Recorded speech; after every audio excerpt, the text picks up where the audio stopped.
នារីរូបស្រស់ម្នាក់បានជិះម៉ូតូមួយគ្រឿងទៅផ្ទះមិត្តភ័ក្តិបំណងខ្ចីលុយ$100យកមកបង់ថ្លៃជួលផ្ទះលុះទៅដល់ទុកម៉ូតូនៅច្រកផ្លូវមុខផ្ទះហើយចូលទៅអង្គុយនិយាយគ្នាលេងមួយសន្ទុះស្រាប់តែជនសង្ស័យចំនួន2នាក់ធ្វើសកម្មភាពលួចម៉ូតូបាត់ធ្វើឲ្យកើតមានការភ្ញាក់ផ្អើលនិងប្តឹងសុំអន្តរាគមន៍ពីសមត្ថកិច្ចស្រាវជ្រាវអស់រយៈពេលប្រមាណ8ម៉ោងក៏ឈានដល់ការឃាត់ខ្លួនជនសង្ស័យបានម្នាក់នាំមកចាត់ការតាមច្បាប់ករណីលួចម៉ូតូនេះបានកើតឡើងកាលពីវេលាម៉ោង 2:28 នាទីរំលងអាធ្រាត្រឈានចូលថ្ងៃទី25ខែវិច្ឆិកាឆ្នាំ2025នៅចំណុចផ្ទះលេខ 61B ផ្លូវលេខ253ក្រុមទី2ភូមិ1សង្កាត់ទឹកល្អកទី3ខណ្ឌទួលគោករាជធានីភ្នំពេញលុះមកដល់វេលាម៉ោង 10:30 នាទីព្រឹកថ្ងៃដដែលកម្លាំងសមត្ថកិច្ចជំនាញបានធ្វើការស្រាវជ្រាវ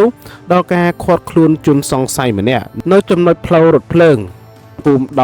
17ក្រុម78សង្កាត់បង្កក់ទី2ខណ្ឌទួលគោក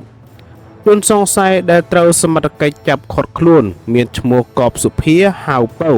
ភេទប្រុសអាយុ22ឆ្នាំមុខរបរនឹងស្នាក់នៅមិនពិតប្រាកដមានសារធាតុញៀនចំណែកម៉ូតូជនសង្ស័យលួចម៉ាក Honda Beat ពណ៌សលីក្រហម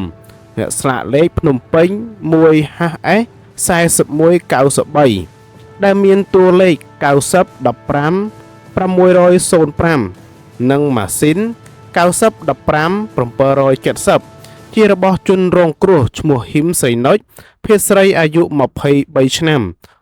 មុខរបរបុគ្គលិកលក់កាហ្វេស្នាក់នៅបន្ទប់ជួលភូមិ2ផ្លូវបេតុងសង្កាត់ជ្រោយចង្វាខណ្ឌជ្រោយចង្វាតាមសម្ដីរបស់នារីរងគ្រោះបានរៀបរាប់ប្រាប់ថាមុនពេលកើតហេតុនៅវេលាម៉ោងប្រមាណ 12 រំលងអាធ្រាត្រឈានចូលថ្ងៃទី25ខែវិច្ឆិកាឆ្នាំ2025នាងបានជិះម៉ូតូមួយគ្រឿងម៉ាក Honda Beat ពណ៌សលីក្រហមពាក់ស្លាកលេខភ្នំពេញ 1HS 4193សម្ដៅទៅផ្ទះមិត្តភ័ក្តិស្ថិតនៅចំណុចទីតាំងកើតហេតុខាងលើបំណងខ្ចីលុយមិត្តភ័ក្តិចំនួន$100យកមកទុកបង់ថ្លៃផ្ទះលុះពេលទៅដល់ដោយសារតែពួកនាងខានជួបគ្នាយូរទើបនៅអង្គុយជជែកគ្នាលេងនិងលេងហ្គេមទូរស័ព្ទផងរហូតដល់វេលាម៉ោង 2:28 នាទីរំលងអាធ្រាត្រថ្ងៃដដែលទើបនាងបានចេញមករកម៉ូតូបំណងត្រឡប់ទៅវិញស្រាប់តែបាត់ម៉ូតូធ្វើឲ្យកើតមានការភ្ញាក់ផ្អើលនិងឆែកមើលកាមេរ៉ាសុវត្ថិភាពប្រទះឃើញជនសង្ស័យចំនួន2នាក់បានធ្វើសកម្មភាពបានជិះម៉ូតូមួយគ្រឿងដឹកគ្នាមកធ្វើសកម្មភាពលួចម៉ូតូរបស់នាងរួចជិះគេចខ្លួនបាត់ដោយសុវត្ថិភាពរហូតដល់ព្រឹកថ្ងៃទី25ខែវិច្ឆិកាឆ្នាំ2025ទើបនារីរងគ្រោះបានដាក់ពាក្យបណ្ដឹងសុំអន្តរាគមន៍ពីសមត្ថកិច្ចបន្ទាប់ពីទទួលបានពាក្យបណ្ដឹងរបស់ជនរងគ្រោះនៅវេលាម៉ោង 10:30 នាទីព្រឹកថ្ងៃដដែលកម្លាំងផ្នែកជំនាញនៃអធិការដ្ឋាននគរបាលខណ្ឌទួលគោកបានធ្វើការស្រាវជ្រាវឃាត់ខ្លួនជនសង្ស័យបានមួយនាក់ឈ្មោះកបសុភាហៅពៅនៅចំណុចផ្លូវរថភ្លើងភូមិ17ក្រុម78សង្កាត់បង្កក់ទី2ខណ្ឌទួលគោក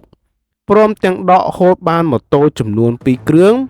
មួយម៉ូតូម៉ាក Honda Beat ពណ៌សលាយក្រហមពាក់ស្លាកលេខភ្នំពេញ 1HS 4193ដែលមានតួលេខ9015 60005និងម៉ាស៊ីន9015 770ជារបស់ជនរងគ្រោះទី2ម៉ូតូម៉ាក Zero ពណ៌ខ្មៅគ្មានស្លាកលេខជារបស់ជនសង្ស័យធ្វើសកម្មភាពនិង